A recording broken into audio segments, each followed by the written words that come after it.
Joined by Ross Clark, Spectator columnist whose daughter lives with disabilities, and Mick Scarlett, broadcaster, co-CEO of an inclusivity charity called Phab, who is a full-time wheelchair user as well. And Mick, I'll start with you. You've got a vehicle yourself through Motability, although it's not a BMW, I gather.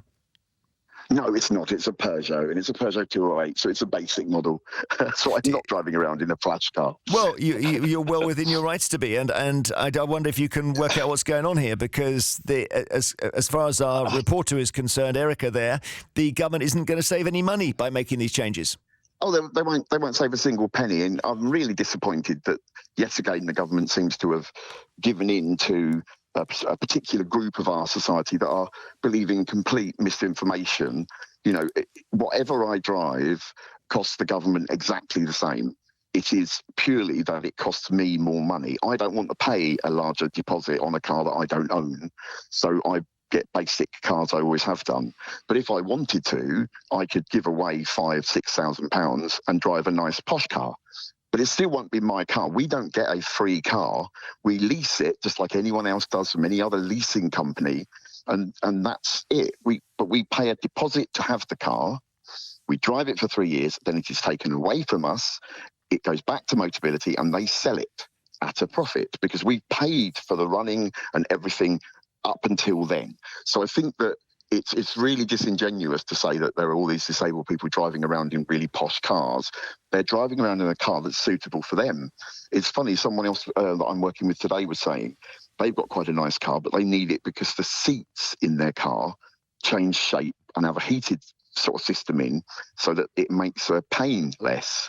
And I've just gone down from a car with heated seats to no heated seats, and I've noticed that driving long distances now hurts more. Right. So that's a good example of. Let me just get to Ross Clark, please, who's a Spectator columnist. That's the sort of example of why high-end cars might be needed, Ross.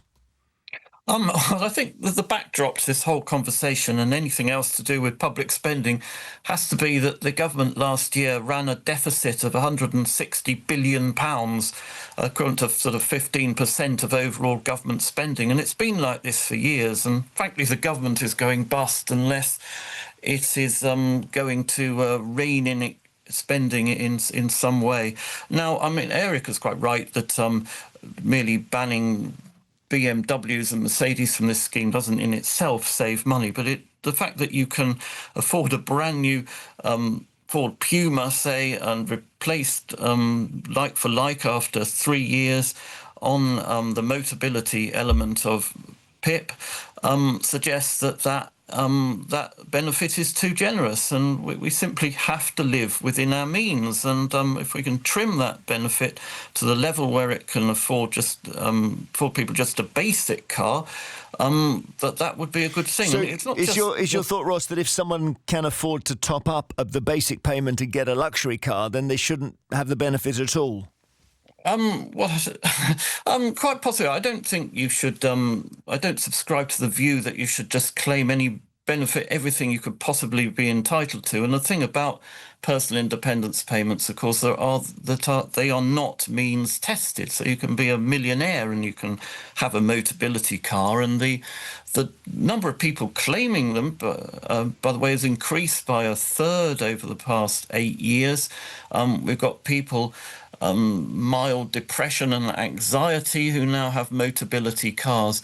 The whole thing has got out of hand. The whole welfare bill has got out of hand. I'm sorry, absolute rubbish.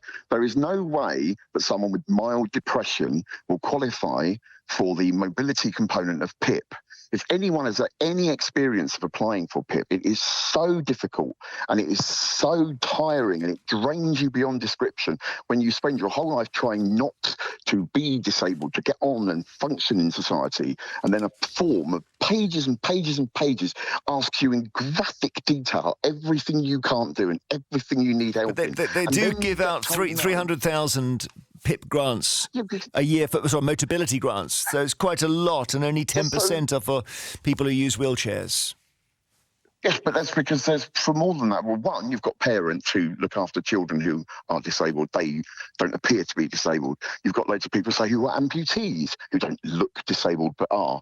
And I think it's just morally bankrupt to say that our country is in difficult financial situation, so we'll attack the disabled first. What is your thought about your response on this issue that the government is arguably spending money like a drunken sailor and they have to stop in all kinds of ways, and this is a good example? Well, I don't think that saying that something that making an action that will in no way save the government a single penny is actually a really clever way of doing it. It's actually giving in to voices, like we've just heard, who are spouting misinformation and disingenuous stuff that they would like to paint as the truth. What was the misinformation? Ross, go ahead. About it? Well, what do you mean, what was the misinformation? Well, you just said, what was the misinformation I spouted?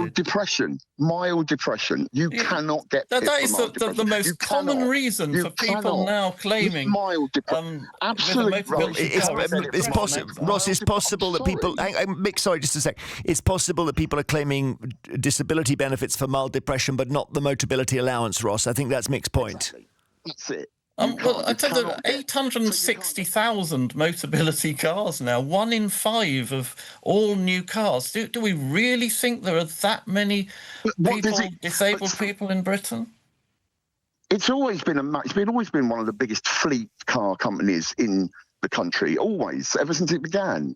So the idea that suddenly now something terrible has happened, Motability kept the British motor industry alive, right? And the reason why there's no British motor industry now is because of government failing to keep it supported. Is that the purpose of it then? Okay. To keep the motor industry alive rather than help out disabled people? Oh, well, so what you want to do is you want to say we're going to save some money, and then what we're going to do is have loads of people that work in the car industry unemployed, which will then cost the government more money. Well, so actually, the issue. Hang on, Mick. No one's arguing that Motability should exist to prop up the British car industry, because that would take us down a very strange pathway.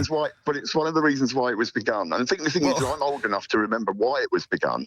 And one of the reasons was because the original benefit, the mobility allowance, was started because it was cheaper on a national level to give a small amount of money to disabled people to get around than it was to make all of Ross, I mentioned at the start. Sorry, hang on. Buildings accessible. Let's let Ross get in, please. Yeah. I mentioned at the start, Ross, that your daughter lives with disabilities. Now, there will be moments when you are eligible. She is eligible to claim things, and it might even include Motability. Am I right?